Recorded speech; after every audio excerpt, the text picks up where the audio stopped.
send us questions.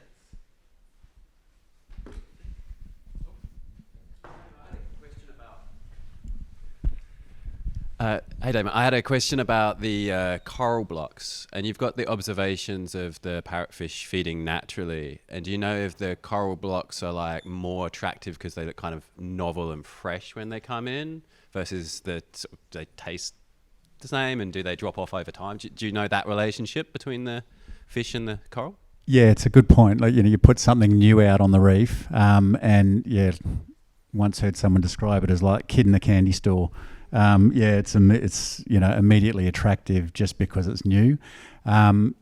Look, we didn't observe the blocks, immediately after deployment and differentiate what was happening then from the longer deployment.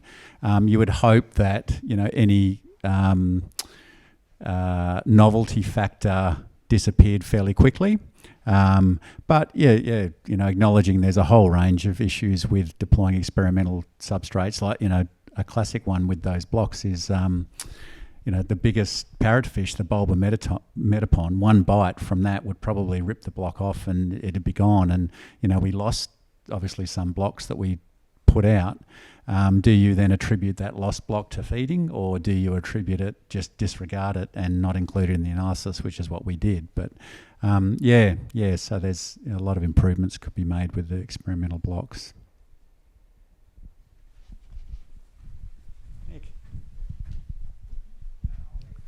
Thanks, Dirk.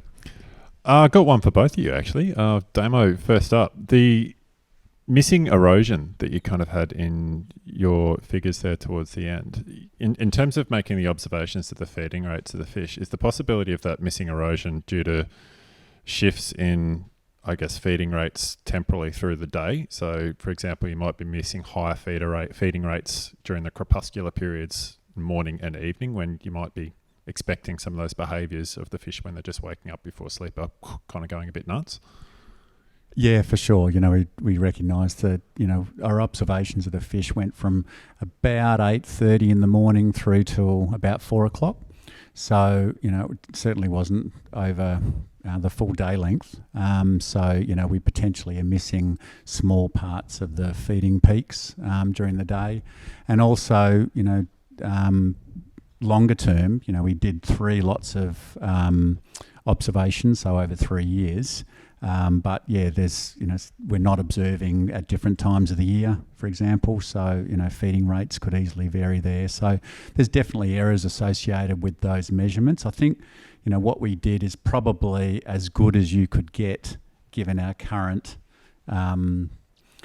logistical constraints in terms of estimating erosion of parrotfish. You could potentially argue observe more fish. We had 300 odd observations, which is pretty reasonable across, and we got sort of the full size range for each of the species. But yeah, definitely error in our estimates could contribute to that. Cool. Can I just one more very quickly with Daphne? Sorry, I'll give one with Daphne as well too. Just at the very end with your correlations, am I right in looking at those correlations you had at the end? Actually, our old school measure of linear rugosity is actually pretty well correlated with a lot of those other metrics that you were talking about at the end. Especially for the monospecific ones, so the ones with only one type of coral. Even in the diverse communities they are, but it's not as strong as we thought they might be, and especially because for linear rugosity it's not capturing shelter volume as well in diverse communities, so that's something that we like to highlight. I like to highlight. Yeah, it was a little bit surprising. We did the same thing. I was like, oh my goodness, on the one hand I'm rapt that it is such a robust, metric. And then on the other hand, it's like, oh my God, I'm going to keep having to roll this damn chain out and pull it back in again on the reef slope for the rest of our lives. So cool. Quick question there. I saw on one of the images there was like loads of bite marks on. So obviously there's certain I don't know. I want to try and ask Daphne a question. I don't know how it's going to go. You see, but I was thinking, Daphne, is there space on your PhD to take some long run cameras out and have a look at those biting behaviors and stuff, and like predatory behaviors, because we like deploying long run cameras.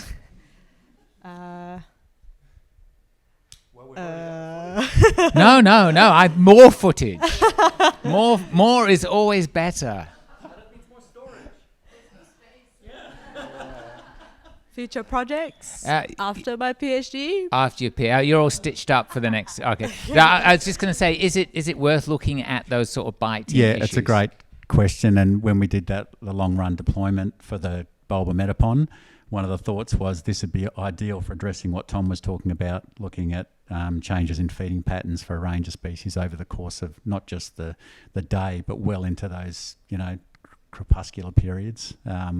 So, yeah, but who's going to look out? Who's going to watch the video? Ningaloo Outlook 3, I think, isn't it? Yeah. All right, I'll ask a question before anyone else jumps up.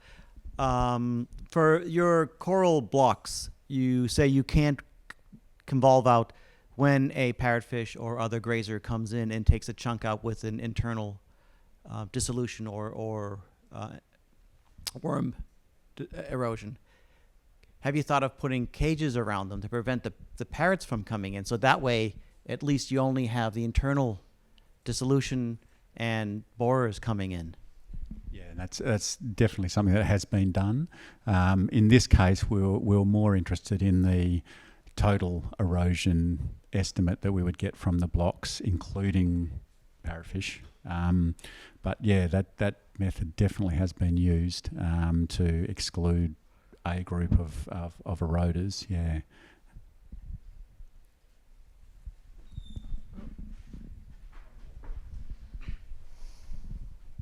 Thanks for those talks, guys. Damo, I was just wondering, really interesting to see those rates of erosion, whether you'll be brave enough to make any comment about potential accretion on Ningaloo at this stage and how that relationship between the erosion and accretion rates might be looking over the next 10 years. Are you brave enough to go there and make a comment? Excellent. Some arm waving stuff. Yeah. Please. Great. Well, certainly, so the work that Chris Perry did in that collaborative paper suggested that Ningaloo was in a better position than other Indian Ocean reefs in terms of net production overall, production minus erosion. So most of the sites that he did estimates for were positive. When we had a crack at it, not with these new measurements, but initially it looked as though there was a little bit of a latitudinal gradient. So the sites to the north at Jarabi had lower production rates than the sites to the south, and that was purely due to coral cover. Coral cover was quite low. We've seen a recovery in those reef slope Jarabi sites over the last 3 to 4 years, so it'd be interesting to go back and have a look at that. My estimate would be that overall it's positive. There'd be some locations that probably aren't though, like that near the the Tandabidi Passage, Burrows, and a couple of those sites with very low coral cover, lots of water movement. Stuff gets ripped off the reef a lot.